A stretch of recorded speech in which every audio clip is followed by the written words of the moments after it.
Ready for some power? I know you are. So today we're going to talk about power, watts, and what the heck all that stuff means. This is a little bit new, but to be brief. Because you kind of learned this back when we did power and mechanics, but I'm assuming they know nothing. So first of all, what the heck is power? When it comes to electrical power, which we're going to be talking about instead of mechanical power, electrical power, I want you thinking always of a light bulb. Kind of how bright it is.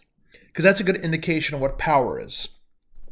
So power at its core is the idea of how much energy you give off every second. It's energy per second. And that's called a watt. So if you have a 100-watt light bulb, that means that each second it gives off 100 joules of energy. What do you say? You have my categories. So 100 watts is 100 joules per second. Now, from that, we have a couple equations to deal with it, and it involves a stupid little song, which I love. So here we go. Twinkle, twinkle, little star, power equals I squared R, where I is current, R is resistance. Up above world so high, power is also V times I, where V is the voltage difference, or potential difference. Remember, it's not the actual voltage, it's how much it differs by. And then, twinkle, twinkle, little star, power is V squared over R. Those are the three things. The only thing one is on your formula sheet, but it's a good way to remember it.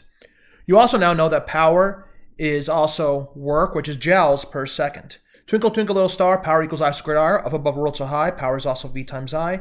Twinkle, twinkle, little star, power is V squared over R. And with all that together, you can actually do some things. We normally use this to judge how different light bulbs in different situations compare. You're going to be constantly asked which bulb is brighter, what happens to the bulb brightness if you do X, Y, or Z in a circuit. And that's what we're going to see here. So let's say we have, for example, we have two very basic circuits with just one light bulb each. Remember how I drew it from my earlier video? Let's have a 10-volt difference along with that should be 3 ohms, not 3R. And we should also have, 8 volts and let's say 6 ohms. Oh, it's just a really badly drawn ohm because I'm horrible. What we're going to do now is see which one of these two is brighter. Obviously, there's more resistance in the right one, but it's also got less voltage. So I'm going to do V squared over R, which is 100 over 9, versus V squared over R, which is 64 over 6. And 64 over 6 is 10.6, and it's a little over 11. So the left one would be just barely brighter than the other one.